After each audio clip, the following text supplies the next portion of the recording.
everyone. This is the live virtual roundtable event where we'll discuss navigating the future of work and innovative approaches to leadership. I'm your moderator, Douglas Brown, CEO at Halo Consulting, a certified minority-owned executive search firm based in Chicago. Halo was founded in April of 2020 to provide the process-oriented best practices our team developed at top executive search firms with a risk-free, cost-effective fee model tailored for early stage and high-growth startups for their most critical hires. If you're new to this event, Halo hosts monthly virtual roundtable events like this one for HR, tech, and DEI leaders on a variety of topics. Don't forget to check out the Halo series and Halo mini series, where we hear from executives taking a deep dive into what's keeping them up at night. And don't forget to subscribe to our Halo newsletter via LinkedIn, the Halo Content Hub, which summarizes current market trends and recaps past events. This event is being recorded, and feel free to drop any questions into the Q&A function, and we'll address those questions throughout the session. Early next week, we will be sharing a survey to gather your feedback, and we will have a recorded version of this event posted to our YouTube channel on Monday. Today, we are joined by a phenomenal group of HR executives. We want this to be an interactive session, so please ask questions using the Q&A function. Oops. First, I'd like to introduce Jeff Bettinger. Jeff is an accomplished CHRO and Chief People Officer with over 20 years of experience in human capital management. He has led the development of global HR models and ensured alignment with business strategy for both rapidly growing and established companies. Jeff's expertise in leadership development, HR and IPO strategy, workplace culture, succession change, and executive coaching has benefited numerous executives, founders, and directors, helping them drive better business results. His data-driven approach and collaborative, human-centric demeanor have catalyzed major improvements in culture, talent management, employer branding across a variety of industries. Jeff also prioritizes philanthropy, actively supporting nonprofits focused on youth and personal improvement causes. Great to have you on the panel, Jeff. Next, I'd like to introduce David Loiselle. David is a vice president and partner for the Leadership Pipeline Institute USA. David works with organizations to solve business challenges by implementing the leadership pipeline and specialist pipeline, and he facilitates leadership programs across organizational levels. David brings more than 2 decades of experience developing talent strategies for diverse businesses. His industry expertise spans across technology, professional services, with logistics and distribution, and healthcare and hospitality. He has coached company founders and executives to focus on implementation of integrated talent strategies, including talent acquisition, talent management, succession planning, performance management, engagement, and retention of critical talent. Prior to joining LPI, David spent 10 years as an internal HR executive and consultant at several high-growth technology organizations, including Project 44, a hyper-growth supply chain technology firm, and Numerator, a market research tech company owned and sold by Vista Equity Partners. He led people, talent, and HR teams with a focus on building high-performance and scalable organizations through their people. David has implemented talent and leadership programs for some of the world's best service brands, including Four Seasons Hotels, Marriott Hotels, and Compass Group North America. In addition, he has been entrusted by senior management to support them in building high-performance teams and managing culture change. David challenges the status quo to help businesses achieve measurable results through their people. Thanks for joining us today, David. Thanks, Douglas. Lastly, I'd like to introduce Nadia Vatalidis. Nadia is the head of people and culture at Tescarilla, where she is excited to support their mission of putting 1 billion people in their dream jobs. Previously, the vice president of people at Remote, where she scaled the company from 70 to 1,000 employees in more than 60 countries. Nadia started her first remote-only role at GitLab, where she led people operations, people engineering, and international expansion. She helped scale GitLab from 75 employees to 1,300 employees, and they have since become a publicly traded company.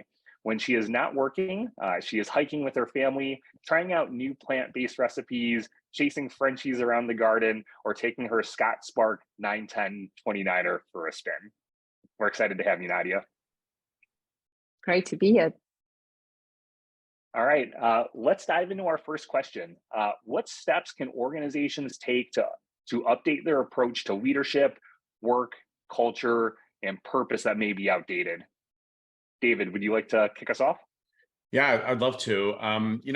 The question's a good question, but I'd say you maybe even want to reverse the order in which you look at those four things. I think they inform each other. In my experience, you have to start with your purpose, not only because that informs your culture, but because a strong purpose can help you attract the type of people that you're looking for, type of customers, type of employees that you want in your business. From there, you have to have a vision of how you want your business to manifest. That's the culture, as well as how the vision begins to inform your culture. And that really does start at the top, but I think it manifests by the culmination of people that you bring into your business. So starting with your purpose and then building out your culture, which then leads me to work. The people in your business need to be included in shaping the work environment. As an example, are you bringing in collaborative people who want to be together to create incredible group results? Or do you have talented subject matter experts that might want to be heads down for a little while, producing innovative products and services in kind of a lab or a garage setting? From there, your leadership is where the rubber meets the road. Without hiring, assessing, and developing leaders that have aligned capabilities. So when I say aligned, I mean aligned to your business, aligned to your purpose, aligned to your culture, aligned to your work environment. Those other things you do to create a strong culture and a strong business will break down pretty quickly.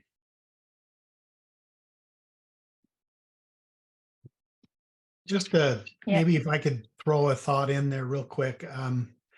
That whole assessment piece at the very beginning of trying to figure out, what is that purpose? There's a couple of things that, I think, David, you hit it on right on the dot, where you've got to make sure that you're involving key stakeholders. But the other thing that I would make sure that I'm doing in an organization is making sure that that purpose and the company's brand are also aligned. Somehow those two things need to merge together in some level of substance, and so that there isn't a disparity between the public-facing brand of the company and what it is that you want as your company's people purpose, reason for existence, and that hub with all of the spokes of HR coming off of that hub of what that purpose is. Yeah, Jeff, now that you say that, so in the startup space, and all of this is so important. So well done, David. Like, purpose is everything, right? But in the startup space, a lot of these sort of very young SaaS tech companies, it's maybe Series A. A lot of people believe that they only have like a set of values and everyone works within those values and then things just work, right? And that's simply not true. That intentionality that you have to put behind that culture and that shared purpose or mission or whatever that one thing, that narrative that the entire company needs to work towards, if that's not aligned, then all the other things start crumbling really quickly. And so I do believe there's a bunch of like set components that you've got to have in place, but right in the front's got to be that mission, that purpose of the organization to drive all the other components. And values are simply just one of those. No. So it's that intentionality that you set, right? Without being intentional, you'll form this organic culture that you might not want or that you didn't aim to have. It will form, whether you like it or not. So I love the idea of just having that shared purpose, as you said, with those other components that follow through, and make sure folks are actually aligned to that. And how you weave that across a startup, especially, is so important to have that long narrative that just keeps lasting, that people can keep evolving with that plan and that purpose. With that, I've two times I've been able to recently do this. One with a fairly recent startup, and one with a company that had been established for 75 years. And the strategy is the same. You start with purpose and you really get that aligned, but the problems that you see in startup are the same problems you see in the 75-year-old company. If you're not intentional about the culture, if you're not intentional about what you're wanting to create for that workplace experience, it evolves on its own. Right. And it can become a beast to the positive. It can become a beast to the negative if you're not really, really carefully monitoring that. And then the other, I'll call it tipping point that I've seen in startup land, as well as in the 75-year-old type companies, is if leadership isn't role modeling it at the highest levels, it's empty. It doesn't stick and it won't work.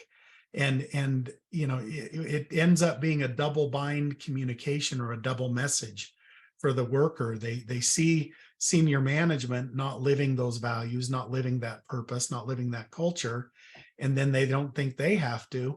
And so then it just becomes words on a wall. It doesn't have any impact to attract great talent. It doesn't have any impact to retain great talent. I can't even reinforce exactly the 2 points you guys are making more. And the culture itself and even the business results are going to be organic in how they manifest, especially on, as you start to grow your team, there's a little bit less control of what each person does. But you can intentionally create the environment in which which drives you towards your intended outcome. And part of that intentionality is how and who you hire people. Let's talk about leaders, since that's the question here, how you hire leaders. Quite often, people want to bring people into their organization that have maybe the core skills or the hard skills that they need to fill a given role in their business. And there's no doubt that that is an important component. But on top of that, how are you bringing in people who can naturally live your values, who have shared purpose and alignment towards what you're trying to accomplish? And that vetting process is going to be a little bit different than just vetting for core skills or experience that people come in. So you have to be intentional about looking for the right people, especially at the leadership level. Yeah. When I've led talent acquisition functions, once we've gone through the process that we've just been talking about, we've actually built interview guides that are built around the leadership behaviors that we want and the cultural values that we aspire to. Yep. And we ask behavior-based questions to try and look for evidence in a person's background to understand how well they can execute in the environment that we're after. And that has tended to work well with hiring managers. It's worked well with my, entry-level and mid-level recruiters to really help them to channel the interview in a way that we get past the technical piece and move into whether or not this person is a fit for who we are. I had a CEO who came to us and said, my mission is to not hire assholes. Yes. That blunt. And he said, now figure out how to do that. And so that changed the process in which we hire to really ensure we're vetting out people who want to work together, who care for each other, who want to create a place that allows people to come together and really, be their true selves, and not, a bunch of type A steamrollers that are going to plow over everyone to get to their own personal objectives. And so that very crisp statement from that CEO had me change the way our talent acquisition team and our leaders thought about hiring people into the organization. Yeah, and then the other part to that is, now that you talk about jerks and assholes, is when you start promoting high-performing jerks, right? You're also clearly setting that example. And so I feel like there's so many touch points where you can really weave in culture and values and purpose, etc. And one of those is that if you have this high-performing jerk, it's not going to get promoted if he's not aligned to that bigger purpose and those values and those core components, right? So yeah, that's a good point. It's from hiring and then later.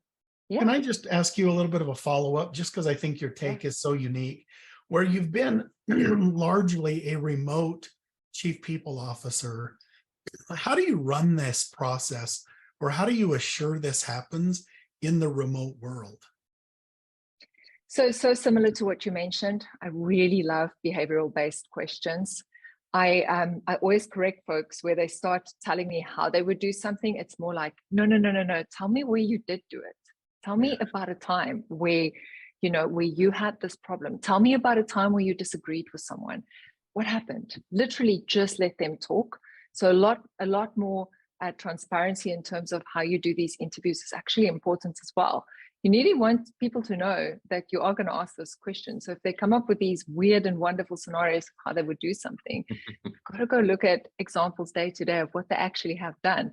I'm very lucky that I now work for a company that does skills and competency-based assessments. So that's been a really interesting way to assess the skills and competencies. What I'm making sure of that's not the be and end all of the job. You've got to look at what are those behaviors, what are those values that you see, what alignment to the organization does these folks bring. So out of all those thousands of people that I've now been able to hire in a distributed first or remote first environment, those were the tricks of the trade, nothing special. I still see a lot of companies forgetting to do values-based hiring and specifically behavioral-based, so star-based questions, etc., and purely just focus on experience and qualifications. And it's just time that we all move away from that. But yeah, so similar to you, Jeff. I want to add something to the topic you mentioned earlier about promoting jerks. I've spoken to so many like operating managers who don't understand the value at times for some of the DE&I training that we may be doing, particularly around bias or anti-bias. And I think that that's a great example that, you know, in order to promote people and build career paths for individuals that may not be jerks, we may have different levels of thickness of skin where maybe I look at someone and my bias doesn't see them as a jerk just because the behaviors aren't resonating with me, but that's a bias I have. How about how they impact the team? How about how they perform in different situations? And so you look at anti-bias training and that, you know, building up that skill set as a way to also encourage promotability and other factors of bringing people into the organization that you want versus that you think that are the right fit, and expanding your ability to see beyond your own mindset and bias. Yeah, great point. And that's probably partly why I love giving feedback based on bigger purpose, you know, absolutely the values of the organization, if that's the tool you're using, combined with all the other elements of performance, right? So that you do have this individual in front of you that is absolutely meeting every OKR, but they are literally like whacking people out of the way to meet that. And it's just simply not healthy in 2023 in like a modern great place to work in. And so absolutely got to measure and you've got to get feedback on those items. And building out how to give feedback on culture and on values and is so important. And it's also very often that's just a simple thing that's being missed in performance reviews. Absolutely. Where folks just think, oh, but you met your OKRs, we should absolutely promote this person, you know, or you met your key results, or you met your goals, etc. There's these other factors that includes being a great person, being a kind, you know, collaborator that can align with certain values and the purpose of the organization. Yeah. Where we're at now, I focus on helping companies and leaders particularly look at fact-based performance assessments. And one component that we go through is setting up criteria for observation and then logging that or tracking that, you know, a logbook type system. And you know, it's easy when you're talking about OKRs or goals or financial results. You don't even have to observe that because at the end of the year, you can look and say, okay, how did we do? But for leaders to be able to observe and track performance on a variety of different factors, you've got to be able to define what are we looking for? And so what does good look like as it relates to behaviors, not just performance, and then have people ready to observe where that looks like and be skilled to provide feedback and coaching and the other requirements to help move that performance or that behavior forward. Brilliant. Great, thanks, David. Nadia, I have a follow-up question for you. So with your role at Tescarilla, being a fully remote global organization, you shared that skills and competency-based hiring is really the way of the future. Can you share some more about your experience hiring with this approach? Yeah, so I think assessments are great. As I said, you've got to fill that with those actual live interviews. So sync time with the individual and asking those behavioral based questions. I think we're just moving into a world where not everyone has access to great universities. Not everyone has access to great companies. I felt like I was such a perfect example of this back like pre-2016, living out in South Africa, working for myself, so being a complete entrepreneur, not really interested in a pure corporate company at that point. And then hearing about a company that's hiring globally, that's distributed. I mean, initially, a lot of people thought it was a scam, right? A lot of my friends and family felt like I was going to get stuck at a company that's never going to pay me. But then gaining this opportunity to literally just become a recruiter at a globally distributed tech startup, or Silicon Valley, success story, literally changed my entire career and my entire life. That moment, that accessibility they created was what gave me an opportunity. I didn't go to one of the top universities in South Africa. I wish I did, reflecting back and now being in my 40s and being really successful in my career. Maybe I'll still go and sort after that and go and do an MBA or something, but I didn't, right? And so the fact that even GitLab back in 2016 used skills and competency-based hiring over experience and qualifications is something that literally changed my career and life.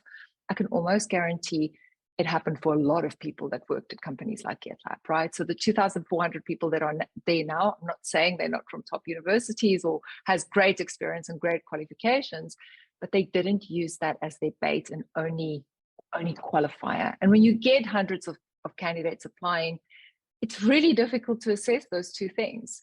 So part of the reason I've actually moved on to Test Gorilla recently is like, I love that we're creating a product to kind of, fix that aspect of recruiting and start looking at skills and competencies first before you even touch a resume. And recently I hired a senior people operations specialist in my team. And that was quite fun, testing the product, literally using first an assessment to check who has the skills and competencies to do this role. I don't know what their resume or history looks like, and then start digging into the interviews and sussing it out from there.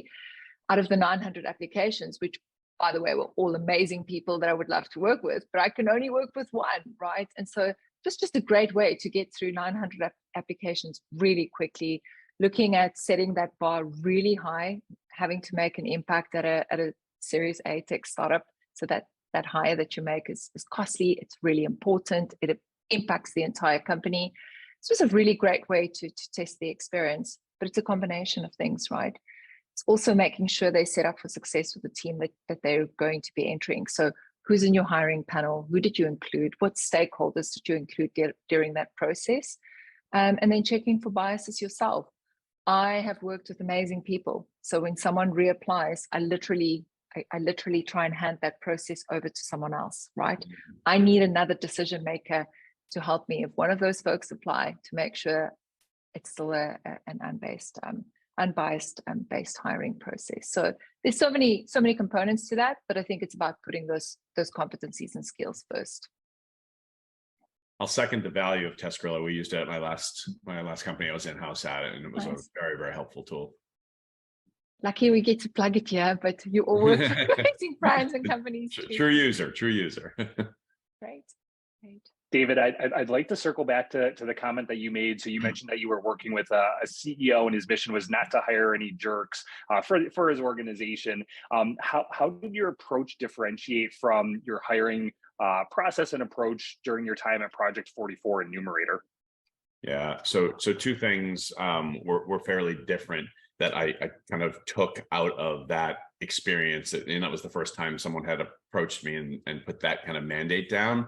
And those two things are, and we've kind of touched on them here, but one is to make sure that those behavioral-based interviewing questions are not being fluffed up with BS, right? With what you want to hear, but you are enabling hiring teams to really understand how to dig in and understand how people respond. Because behaviors, right, it's different than skill sets. Yes, how would you handle this? What skills would you use? But how would you respond? How would you deal with a difficult customer? How have you dealt with a difficult customer? How have you, worked with someone on your team that wasn't performing at the right level? And so seeing how they respond and making sure that you're actually understanding what they have done in their past to know how they would work here is one thing. And then the second kind of change that I've made, and not at all organizations, but at some, is having an interview panel. And I don't mean like a panelist altogether, but like the chain that people go through, have one person only focus on kind of the relationship part, the values part. So not digging into experience at all, not even talking about the role. It's more about the fit within the organization and making sure that their entire lens is built around understanding how they would fit culturally within the organization and how they would behave there. So giving a dedicated role in the hiring panel. So two things that I've often done differently. Great, thanks, David. Let's move on to our next question.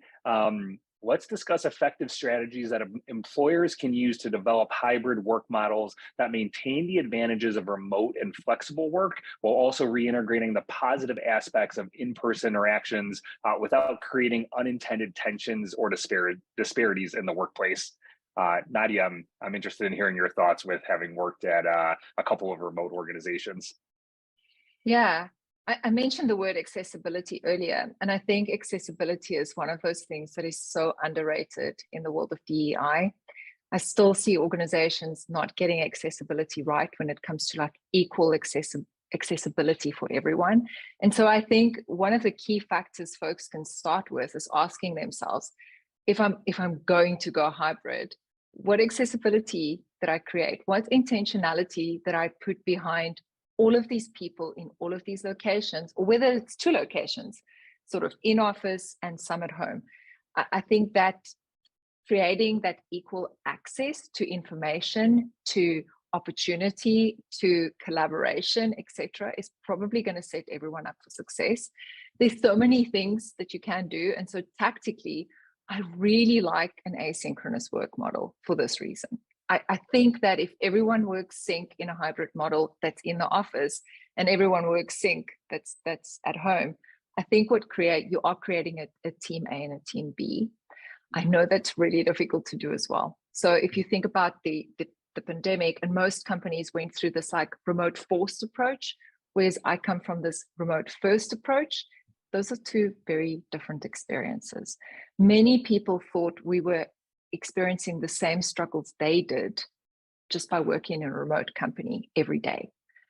So by literally having Zoom fatigue, sitting in meetings all day, etc. And I think companies that I've now been able to work with and to work for have done the exact opposite, where they preloaded that with really good asynchronous work structures. In fact, I am building out an async guide for Test-Gorilla right now. It's going live soon, and I'm hoping to open source it, and I'll definitely share it publicly if I do. I love open source HR, so whenever I can build in public, I try.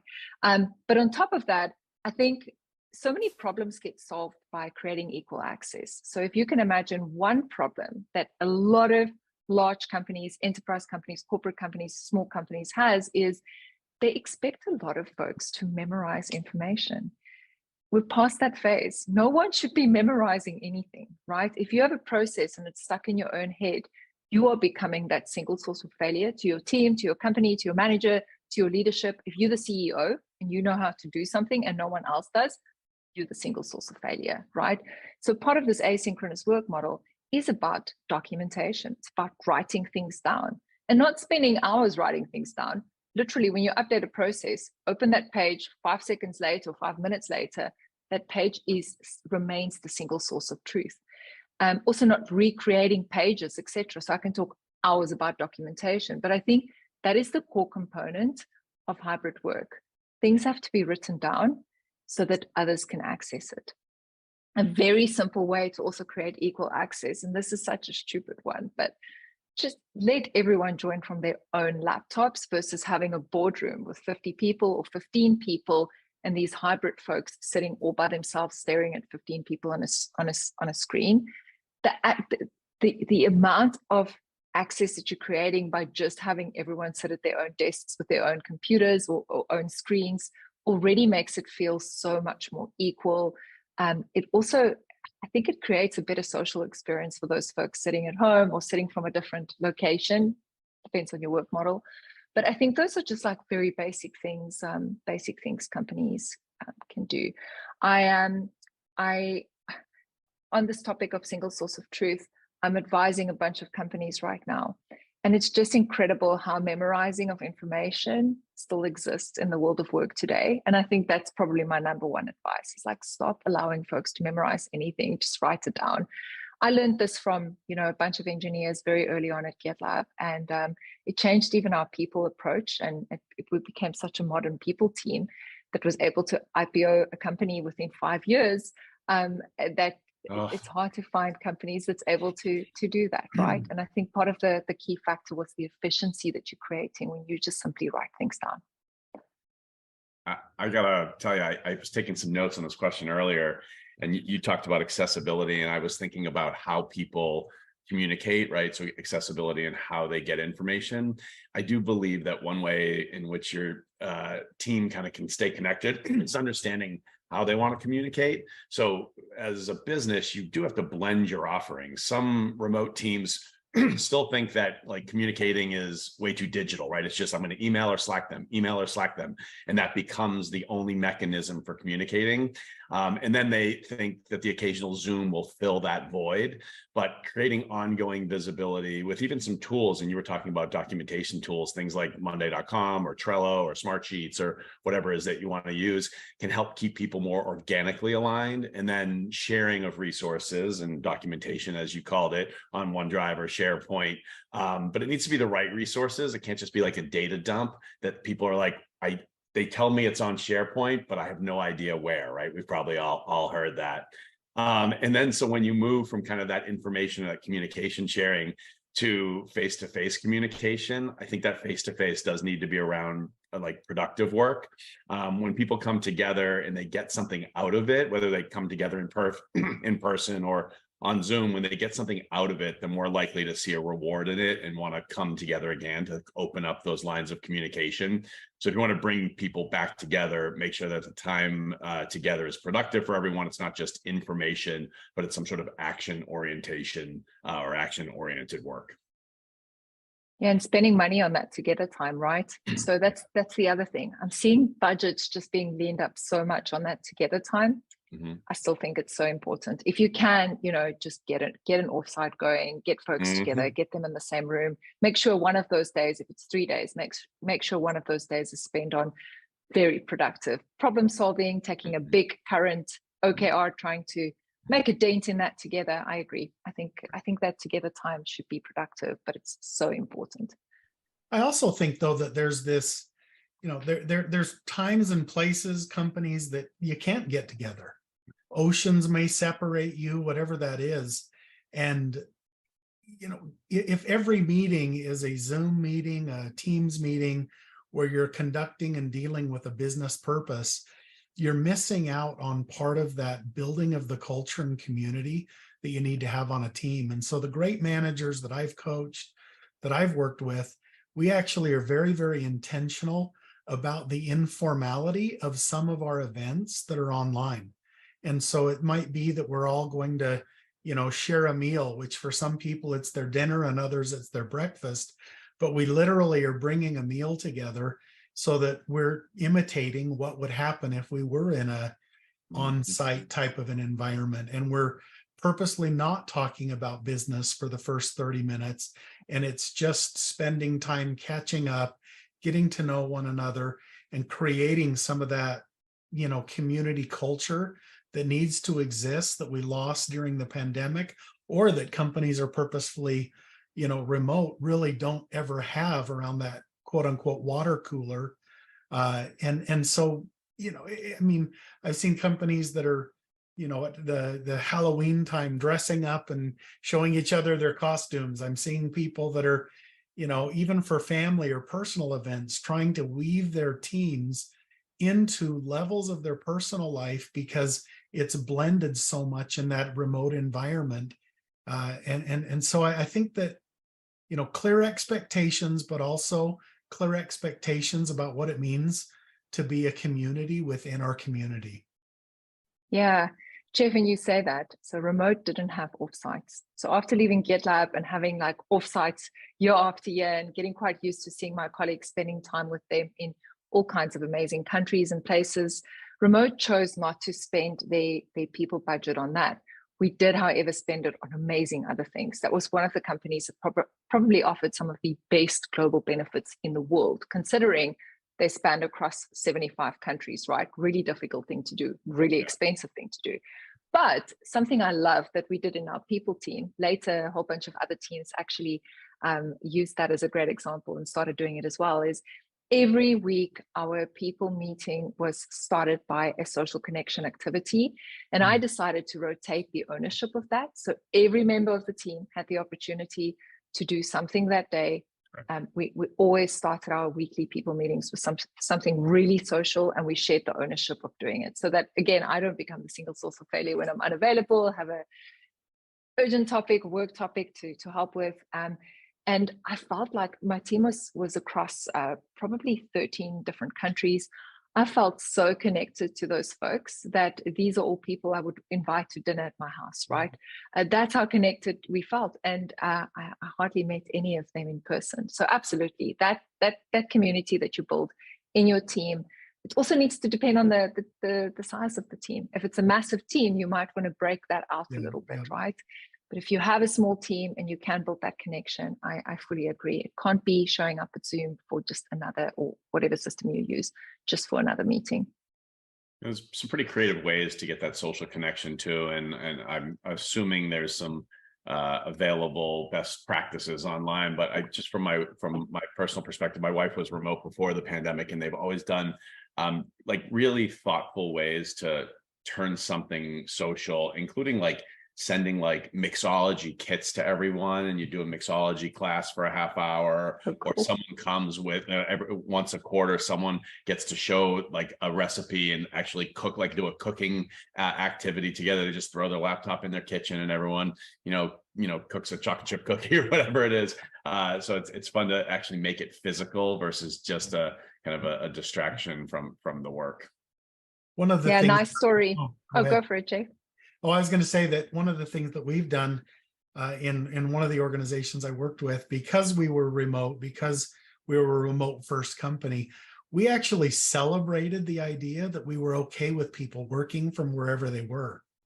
So, there were people who might be on a vacation to Disney or whatever that was, and we would embrace the fact that they were doing that and making time for work in between whatever it was that was their personal life that was going on, where we hear about some companies that are, trying to track where people are, and it's not okay if you're, off in the mountains or whatever that is. But we tried to turn it into an opportunity to build a more safe environment for the organization, to really feel like, no, we really are okay with you working where you are and in whatever your situation is, and allowing that to be sort of the foundation for what it meant for us to be remote first. Yeah, great example. It's also, if you think about work in today's life, it's actually about integrating your work into your life. So that's such a good point. Just being able to take work with you, like I'm doing today out here in the north coast of South Africa. I have such a fun example when you mentioned pancakes or cooking in a kitchen, David. I did a cook-off once with my team. I think I made the world's worst pancakes. I decided, so I went plant-based due to some random kidney issue a while back.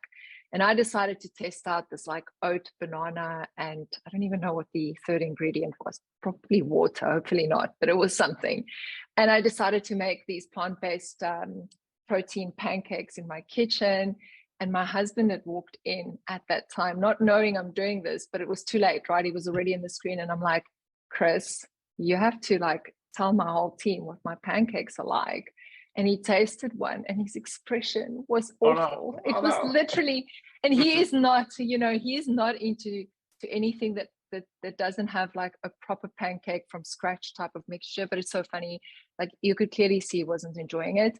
And so people were literally responding to say, well, we obviously know Nadia didn't win the prize for the best pancakes today, but it was so authentic and so fun. And yeah, I agree. I think bringing those touchy-feely experiences, sending those kits. My last week at GitLab was actually spent on an art project where they had shipped all these amazing art things to everyone's houses. We celebrated the fact that I was leaving in a really great way, and we all did a GitLab Tanuki live. I'll never forget it. I still have it in my office, still have it there, and it was an awesome experience. Yeah. Thanks, everyone. You guys have touched on some really good points of encouraging employees to communicate with each other on a regular basis to really maintain that sense of connection and collaboration, which is, highly critical for creating a strong company culture and that sense of community. I have a follow-up question in terms of training managers in a hybrid and remote environment to really effectively lead those teams by providing them with the tools and necessary training to lead remotely and or in person or in a hybrid environment. Does the group have any best practices to share or anywhere these individuals can start to be an effective leader in a hybrid or remote environment? I will chime in a little bit. Again, the work I do now, Leadership Pipeline Institute, about developing skills and mindset of how to lead. There's some real just core skills that leaders across, no matter what their role is and how they operate, need. And it is around kind of expectation setting and communication.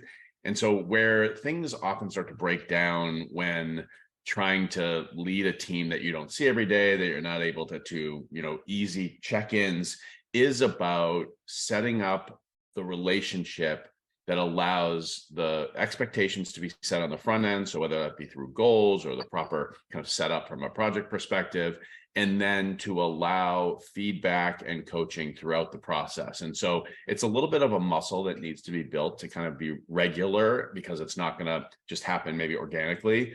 But setting expectation, being comfortable with feedback both ways, allowing yourself to do progress check-ins on things, and ultimately, making sure that there is alignment in what is expected of both parties as a leader or as someone on the team.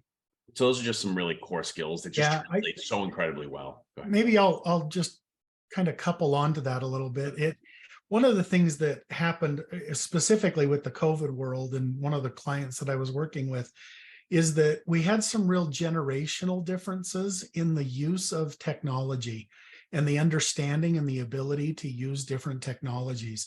And we found a great way to actually sort of break down some of the bridges or the walls, build bridges in the company by creating some technology mentorship between some of our younger employees and some of our older employees.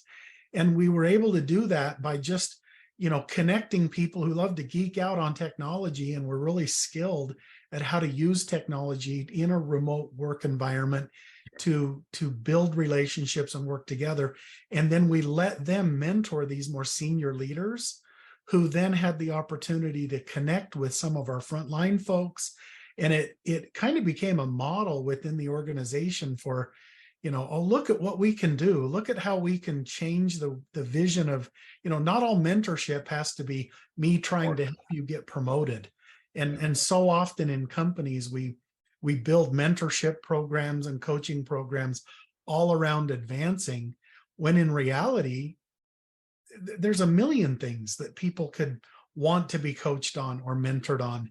And by helping to find some of those matches, you create the environment that allows you to enable a technology first tool set for all individuals, much more inclusive than what you might see with the generations that we have in the workforce.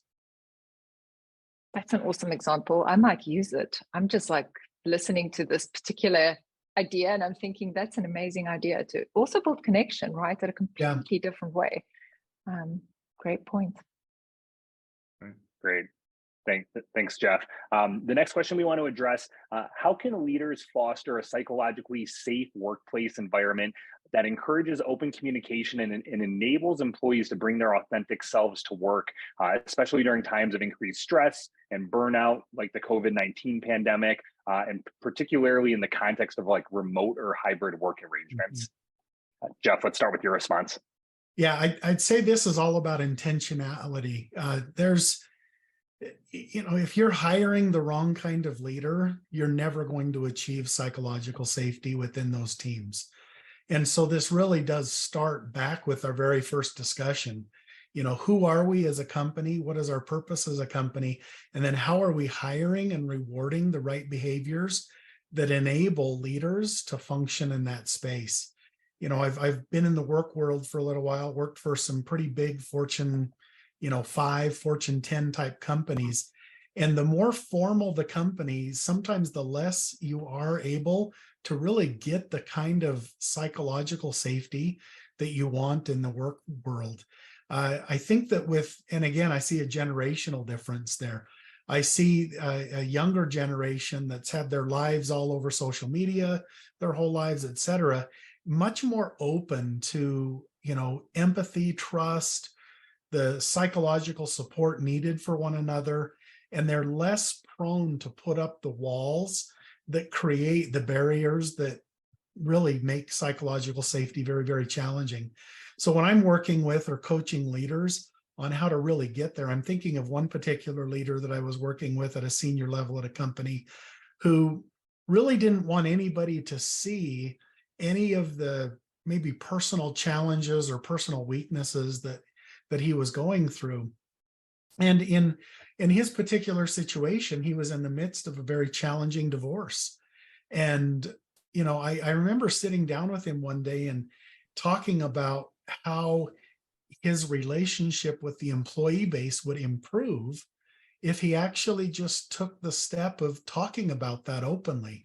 He didn't have to go into many details, but what I wanted to point out to him and showed him was that, at any given time, maybe 30-40% of the employees may be dealing with similar issues in their own personal relationships. And so there's a level of coaching leaders on how to pick the right topics to become vulnerable on.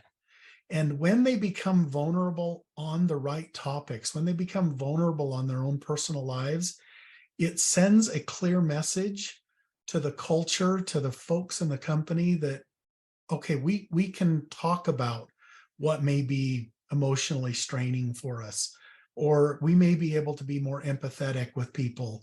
It builds trust because when we, I always say to people that I work with, I don't care when you make a mistake. I really want to watch how you recover from the mistake, because I think that when people recover from mistakes, that's when the most amount of trust is built in organizational relationships. And so as I take that forward into what I do with leaders in the coaching world that I live in now, it's about helping them to identify what parts of themselves they're really willing to open up. And the more of themselves that they open up, the more their employees are willing to open up. And that in turn creates this virtuous cycle of safety within an organization. When I encounter a leader that's very, very hesitant to, actually break those walls down and show some of that vulnerability, tell the story of the monkey stealing their roll from the barbecue this morning, right? When they want to paint pictures that don't fit with reality, psychological safety isn't going to be a priority for that person, for that team, or for that company. And you will see higher turnover. You will see people leave that team or potentially the company, because the generations that are coming into the workforce, that's a requisite. I have to be able to be my authentic self. Yeah. And if I can't be that, I'm not going to be with you. Jeff, I'm like mesmerized. Go ahead. Same. Go for it, David. I'm like mesmerized by what you just said, and I picked up so many keywords. I want to kind of anchor around this vulnerability point. Leaders being able to show vulnerability absolutely opens up people to recognizing that taking a risk in a positive way is okay, and that what they learn from failure is critical, not only for their growth, but for the success of the team. And so that is a super important realization for all leaders. One, be vulnerable, show people that you failed and it's okay to, in order to allow them to not be walking on eggshells the whole time. But speaking of walking on eggshells the whole time, a little bit maybe of a practical consideration. So this is definitely less awe-inspiring, but practical for businesses. I'll tell just a quick story. I remember the first time I had to get on a train to go kind of back into an office. I live in the city of Chicago, and so I've taken the train thousands of times, and it was never an issue. But this was kind of right in the middle of pandemic, and I was so uncomfortable, and not because was afraid of the virus or anything. It wasn't really an issue. It was just uncomfortable with what do I touch? What don't I touch? Like, where are people? Like, how am I interacting with folks? I was just so uncomfortable. And even though I'd done it thousands of times before, I had to get over that fear. And I think people, unrelated to maybe the pandemic, just related to society today, are probably having a lot of first-time jitters in kind of new work environments, and as things are unfolding, they're just not sure what to expect. Now, the reality is I made it to work safely. The more I did it, the more comfortable I got with it. So I do think creating kind of a consistent drumbeat for a business and setting expectations allows employees to gain comfort with changes that might be coming. And so, some companies have swung the pendulum back and forth. Come in, stay home. It's up to you. No, wait, we need you in again. Rather than creating that consistent and steady drumbeat of maybe saying, hey, we are welcoming every employee to join us every month, right? So setting the expectation for our town halls or for this breakfast or for this think tank session or happy hour, whatever it might be, but be intentional and consistent in setting your expectations so people know what's coming and not saying, wait, I thought we were going left and now we're going right, which continues to create that fear and that psychological safety concern. Totally agree. Totally agree. Our CEO, which is also co-founder at Tescarilla, Wouter, he was quite vulnerable recently. We have a learning and development budget that's annual. I think it's it's more than that. I think it's 3.5% of your salary or something to that effect, depending on your level in the company. And so you can spend a substantial amount of money every year on your own learning.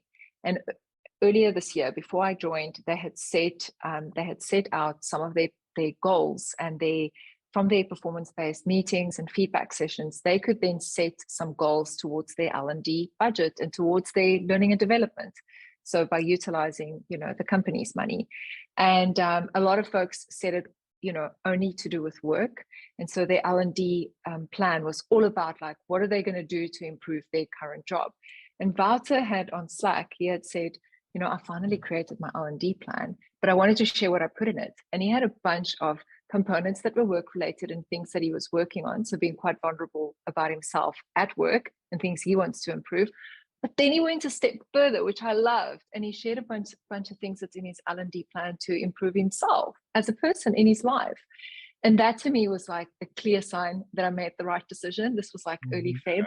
But I just love that he did that, and folks can then reflect and go, oh, wow, I can actually utilize this not only for my work, but also to improve who I am as a person in my own life and the things I'm interested in. It was just a really good example. But you're right. If leaders aren't vulnerable.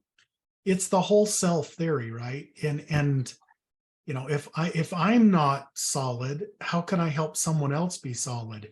And that means well balanced physically, mentally, emotionally, and all those elements of our life.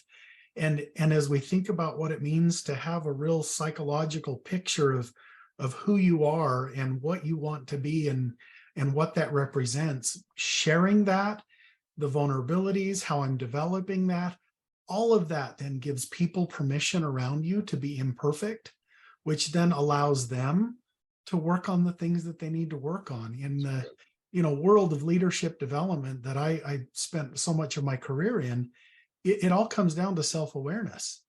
I can teach 500 leadership concepts. I can teach 3 leadership concepts, but until the leader has great self-awareness, it's very difficult for them to really take the steps. We used to call it the VP lobotomy, where at some point they get the title VP and they just sort of forget that at one point they were an entry-level person and they drove to work in a car that maybe didn't work as great, or they, whatever that was for them in their lives. And so, building that vulnerability and authenticity, that muscle has got to be built more and more. I love Amy Edmondson's work on this. It's great work.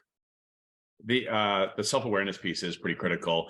I think it's hard for many experienced individuals to be able to break down their own kind of walls of performance and success. And so I am a big advocate of, I've had several senior leaders come to me and say, can you get me on some sort of 360 evaluation? I want to understand what other people are seeing. And so helping uncover blind spots, they're called blind spots for a reason. It's very hard to uncover themselves. So big advocate of allowing people to get feedback from around them so that they see that their work may not be impacting people as they have intended to allow them to be vulnerable enough to expand. Yeah, nearly every coaching engagement that I do, and I'm sure for the two of you, whether you're in-house or in the consulting and coaching world, begins with a 360 so that we can really start at ground zero and have an accurate picture of what the perceptions are of what's real on both sides. Yes, needs to happen. Great. Thanks, everyone. As we conclude, are there any closing thoughts from the panel that you'd like to share with the audience? I've just learned so much. I actually walking away myself with some really great ideas on both L&D and on some amazing ideas that I've just heard from the co-panel. So thanks. Thank you for including me. I really enjoyed listening. Yeah, I would second that for those who are watching this now or later. Hopefully got something out of it, but I certainly did. And so continue to get yourself out of whatever the four walls of your business are to be able to learn. I've been fortunate enough primarily the past year to be able to really get out and learn. And even at this late stage of my career, things like this and other ways of not thinking I have all the answers is critical. And so I'm glad to be here. Yeah. And I'll just, my final statement is for those who are watching now or, in the future, way to go. You're taking a step in your own development, exposing yourself to other ideas. And that's the essence of learning. Exposing yourself to those things that are unfamiliar so that you can take that one or two little nuggets and just incrementally improve a little bit.